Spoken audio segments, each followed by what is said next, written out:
Dan untuk mengetahui informasi terkini, sudah bergabung bersama kami Kepala Biro Penerangan Masyarakat Divisi Humas Polri, Brigjen Polisi Ahmad Ramadan. Selamat sore Pak Ramadan. Selamat sore Mbak Rifana. Ya Pak Ramadan, bisa diceritakan kronologis penangkapan hingga bisa menyasar terhadap seorang ASN di wilayah Kabupaten Tangerang Pak?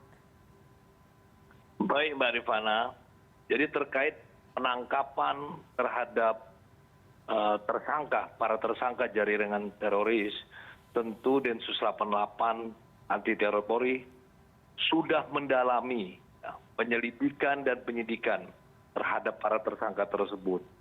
Juga pendalaman terhadap para narapidana terorisme yang sebelumnya yang telah diamankan.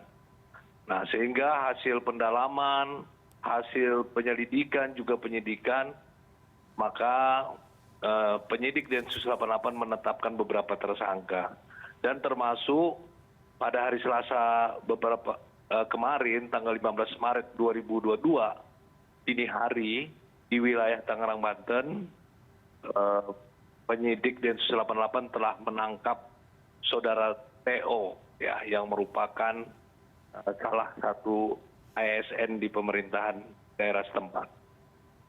Oke Pak Ramadan, dari penangkapan tersebut apakah sudah didalami apa peran dan keterlibatan seorang ASN ini dalam kelompok JI, Jemaah Islamiyah Pak Ramadan? Tentu ya Mbak ya, jadi proses penetapan tersangka itu bukan proses yang tiba-tiba ya, tapi melalui proses yang panjang, dan tentu penyidik Densus 88 sangat teliti dalam menentukan dan menetapkan tersangka. Untuk saudara Theo sendiri, keterlibatan atau perannya adalah selain anggota kelompok JI, dia juga sebagai sekretaris dan juga bendahara JI di wilayah Banten. Dia juga anggota teritorial wilayah Tangerang Raya, dan dia punya peran mengajukan nama-nama anggota JI untuk pelebaran struktur di Korda wilayah Banten.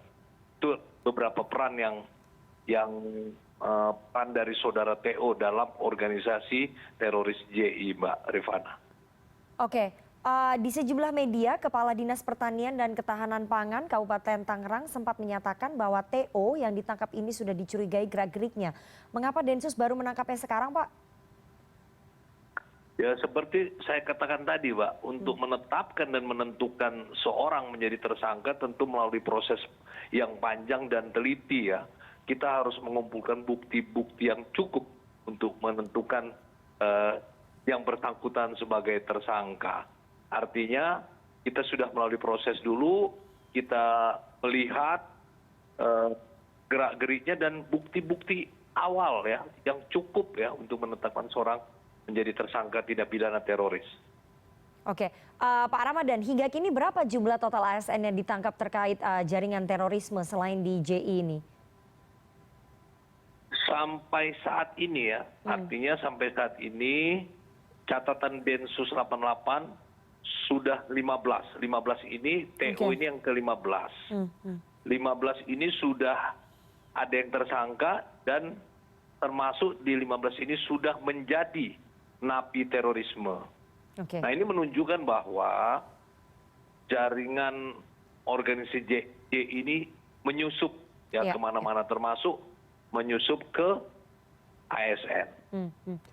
Pak, dari 15 yang merupakan ASN kemudian bisa terlibat dalam jaringan terorisme, kalau dari Densus 88, dari aparat kepolisian, apa indikasinya, apa kesimpulan sementara kenapa kemudian jaringan tersebut bisa menyusup ke birokrasi pemerintah dan mempengaruhi para ASN ini, Pak Ramadan?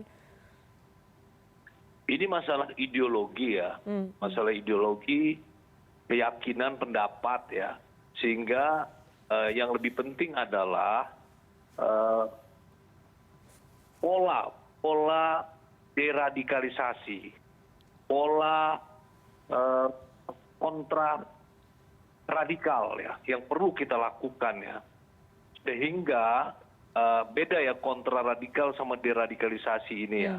Jadi ketika ada keluarganya menjadi seorang anggota teroris, kita tentu melihat keterpengaruhan daripada keluarganya, juga lingkungan. Sedangkan kontra radikal ini juga kita sudah melihat bahwa para pelaku teroris ini juga ada di kalangan milenial atau kalangan anak muda. Kalau kita ingat tahun lalu bahwa pelaku bom di Sulawesi Selatan atau Makassar itu adalah sepasang pengantin yang umurnya masih belia, masih muda, ya, yang umurnya masih muda. Kemudian yang melakukan penyerangan di Mabes Polri seorang remaja, ya, seorang remaja yang juga masih kaum milenial. Nah, tentu ini yang perlu kita perhatikan, kegiatan-kegiatan atau deradikalisasi serta kontraradikal ini harus kita lakukan ya, untuk atau dalam rangka pencegahan ya, selain penegakan hukum tindak pidana terorisme itu sendiri, Mbak. Oke, antisipasinya bagaimana Pak pihak kepolisian mencegah jaringan teroris ini menyusup ke birokrasi ASN? Bahwa tadi Anda katakan bahwa harus ada deradikalisasi, tapi antisipasinya seperti apa? Karena ini semakin banyak dan semakin mengkhawatirkan, Pak. Tentu Polri tidak bekerja sendiri, tapi kita menggandeng stakeholder ya, kita menggandeng Kementerian Agama ya dalam rangka pencegahan. Kita menggandeng kalau sasarannya anak-anak muda Kementerian Pendidikan Kebudayaan.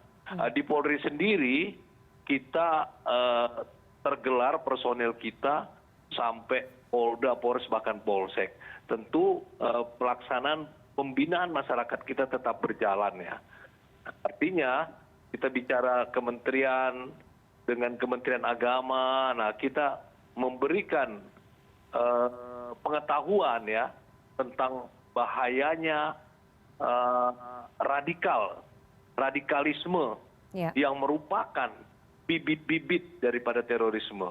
Ini juga diawali dengan intoleran ya. Intoleran ini juga merupakan bibit-bibit dari radikal ya. Nah, ini yang harus kita lakukan dan kita bekerja sama dengan yang saya sebutkan tadi, kita akan lakukan secara masif.